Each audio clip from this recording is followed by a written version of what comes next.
In 1985, Steve Jobs was 30 years old, rich, famous, and completely humiliated. The company he had built from a garage no longer wanted him in control. Apple was not just a business to him. It was the proof that his taste, his obsession, and his impossible standards had a place in the world. But inside the boardroom, that same intensity had become dangerous. The Macintosh, the machine he believed would change personal computing, was struggling commercially. Sales were not meeting expectations. The company was growing, but it was also becoming harder to manage. And the young founder who once symbolized Apple's future was now seen by many as part of its problem. The popular version says Steve Jobs was fired. The more precise version is colder. He lost power. He lost the internal war. He was pushed away from the product he loved most, and then he left the company he had created. For most founders, that would have been the end of the story. A brilliant beginning, a spectacular rise, a painful exit, a name remembered in business books as the man who helped start Apple before losing control of it. But Steve Jobs was not finished. The strange part is that his return would not begin with victory. It would begin with rejection, expensive mistakes, failed hardware, a struggling software company, and a tiny animation studio that almost nobody believed could become a business. So how did the founder Apple rejected become the person Apple needed to survive? That question begins long before the boardroom. It begins with a boy in California who learned very early that being chosen and being abandoned can sometimes feel dangerously close to the same thing. Steve Jobs was born in San Francisco in 1955 and adopted as an infant by Paul and Clara Jobs. He did not grow up inside a dynasty of wealth or corporate power. His father was practical, mechanical, and precise. He worked with his hands. He showed Steve how objects were built, how parts fit together, how craftsmanship could exist even in places nobody else would ever see. That mattered. Jobs would later become famous for caring about the inside of a machine as much as the outside. To some people, that looked irrational. Why perfect something hidden? Why obsess over details customers might never notice? But the habit came from somewhere. In the Jobs household, making something properly was not a marketing strategy. It was a standard. The family eventually settled in what would become Silicon Valley, at a time when the region was still transforming from orchards and suburbs into the center of the electronics revolution. Around Jobs, the future was being assembled in garages, workshops, and small engineering labs. He was not the engineer who could build anything from scratch. That role would belong to Steve Wozniak. But Jobs had something different. He could sense when technology was more than technology. He could see when a circuit board, a screen, or a device might become personal. As a young man, he searched restlessly. He enrolled at Reed College, then dropped out. He studied calligraphy informally. He explored Eastern spirituality. He lived with uncertainty, often without much money, trying to understand what kind of life would feel real to him. This part of his story is often told as if everything was already pointing toward destiny. But that is too clean. At the time, Jobs was not a legend in preparation. He was a young man without a stable path, drawn to beauty, electronics, rebellion, and control. He did not yet have a company. He did not yet have a product. He had taste, intensity, and an unusual belief that machines should not feel cold. But taste alone does not build an empire. It needs a vehicle.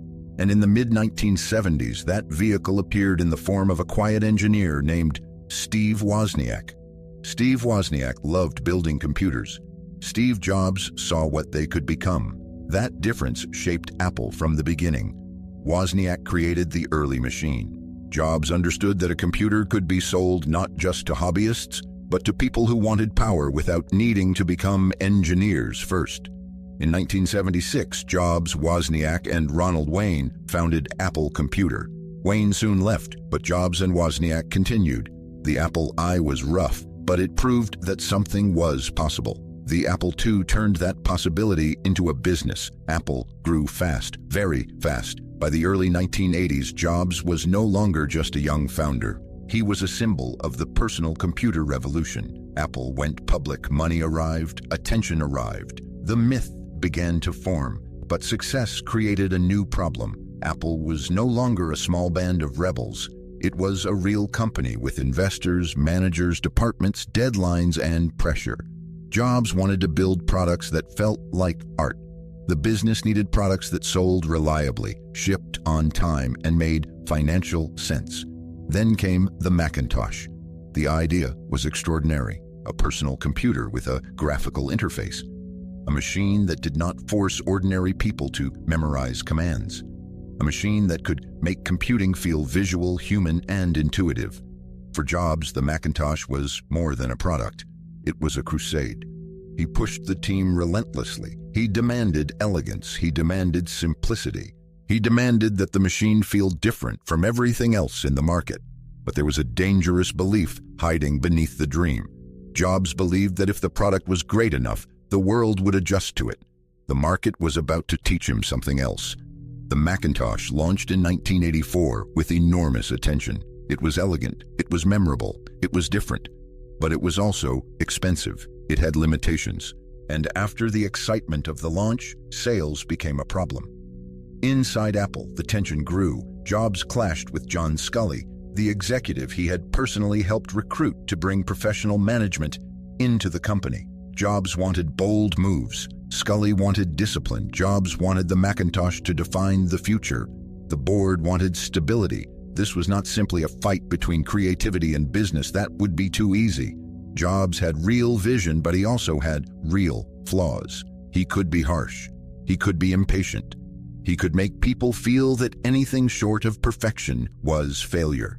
His standards produced breakthroughs, but they also created fear and exhaustion. The Macintosh team had built something important, but Apple still had to survive as a company. As the conflict escalated, Jobs tried to regain control. The board sided against him. He was removed from meaningful authority over the Macintosh division. For a founder, there are many kinds of failure. Losing money is one. Losing a product is another. But losing the company that carries your identity is different. It does not feel like a professional setback. It feels personal. It feels like being erased from your own story. And that is exactly where Jobs found himself. The man who had helped make Apple famous was now a problem Apple wanted to contain. So he left. But leaving did not bring peace. It brought a question that was more painful than the exit itself. Who was Steve Jobs without Apple? After Apple, Jobs did not disappear. He started next. On paper, it looked like the perfect revenge story. He would build a new company. He would create a superior computer. He would prove that Apple had made a terrible mistake. But reality was much harder. Next, built beautiful machines. The design was striking. The technology was ambitious. The operating system was sophisticated. But the computers were expensive, the market was narrow, and the company struggled to become commercially meaningful. Jobs had escaped Apple, but not the patterns that had hurt him there. He still chased perfection at enormous cost. He still believed deeply in the product. He still wanted to build the future before the market was ready to pay for it. At the same time, he bought a small computer graphics division from Lucasfilm. That company became Pixar. Pixar was not an obvious empire. At first, it was not the animation powerhouse the world would later know. It sold expensive hardware and struggled financially. Jobs invested heavily. For years, Pixar consumed money and patience. Think about the position he was in. Apple was moving on without him. Next was not becoming the revolution he wanted. Pixar was uncertain. The public image of Jobs as a fallen founder was difficult to escape. He had not returned from ruin. He was still inside it. But ruin can do something success rarely does. It removes applause. It removes illusion. It leaves a person alone with the parts of himself that either must change or must destroy everything he touches. Jobs did not become gentle. He did not become ordinary. But during the wilderness years, something shifted. Next forced him to think more deeply about software architecture. Pixar exposed him to a different kind of creative company, one where story, patience, and teams mattered in ways hardware alone could not teach. The world thought Jobs had lost the future, but without knowing it, he was collecting the exact pieces he would one day need to rebuild Apple. The turning point did not arrive as a dramatic speech. It arrived because Apple was weakening. By the mid-1990s, Apple had lost focus. Its product line had become confusing. its software strategy was in trouble. The company that once stood for elegant personal computing was now struggling to explain itself. Apple needed a modern operating system. Next had one. In 1996, Apple agreed to acquire Next, bringing Steve Jobs back into the company he had left more than a decade earlier. But the return was not a coronation. Jobs came back first as an advisor. Apple was fragile. The culture was uncertain. The product strategy was scattered. Trust had to be rebuilt, and time was limited. Then came the decision that revealed what Jobs had learned. He simplified. That sounds small. It was not. Instead of trying to be everything to everyone, Jobs pushed Apple toward focus, fewer products, clearer categories, less internal confusion, better execution. He understood that Apple could not recover by adding more noise. It had to remove what was weakening it. This was not the same young founder trying to force the world to accept his vision. This was a founder returning with scars. He had learned that taste without focus becomes expensive. Innovation without discipline becomes chaos. A company cannot survive on brilliance if it cannot decide what not to do. There was also the Microsoft investment in 1997, a move that shocked many Apple loyalists.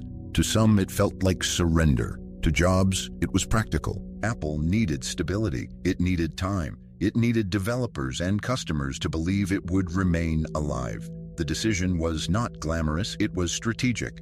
Jobs did not save Apple by pretending the ruins were not there.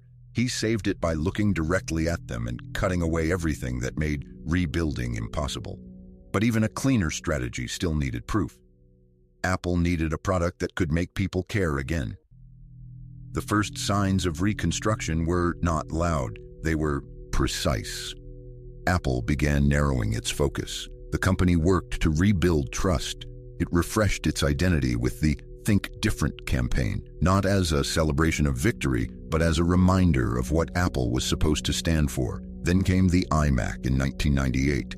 It did not look like the beige computers surrounding it. It had color, it had personality, it felt approachable. It suggested that a computer could belong in a home not as a piece of office equipment, but as an object people could feel something about. That mattered because Jobs understood something many technology companies forgot. People do not only buy specifications, they buy clarity, they buy confidence. They buy the feeling that someone has already done the hard thinking for them. The iMac helped Apple regain attention, but the deeper reconstruction was happening under the surface. Next's software became part of the foundation for Mac OS X. Apple's product culture became more integrated. Hardware, software, design, and marketing began moving together with unusual discipline. Jobs was still demanding. He was still difficult. The story should not turn him into a saint. But the reconstructed Apple began to reflect a clearer version of his strengths. Obsession became focus. Taste became strategy. Control became integration. And gradually, the company that had looked wounded began to move with confidence again. Then Apple expanded beyond the computer. In 2001, Apple introduced the iPod. It entered music not as a traditional electronics company, but as a company trying to simplify an entire experience. The device mattered, but so did the ecosystem around it. A few years later, the iPhone would do something even larger, but before the empire returned, there was a fragile period where each move had to prove that Apple was not just surviving. It was becoming Apple again. The rebuilt Apple did not become powerful because it made one successful product. It became powerful because each product reinforced the others. The iMac restored attention. Mac OS X rebuilt the software foundation. The iPod changed Apple's relationship with music. iTunes helped connect hardware, software, and content. The Apple Store changed how customers experienced the brand.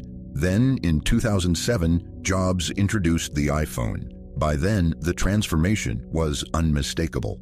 Apple was no longer merely a computer company. It was becoming a company that reshaped entire categories around simplicity, design, and ecosystem control.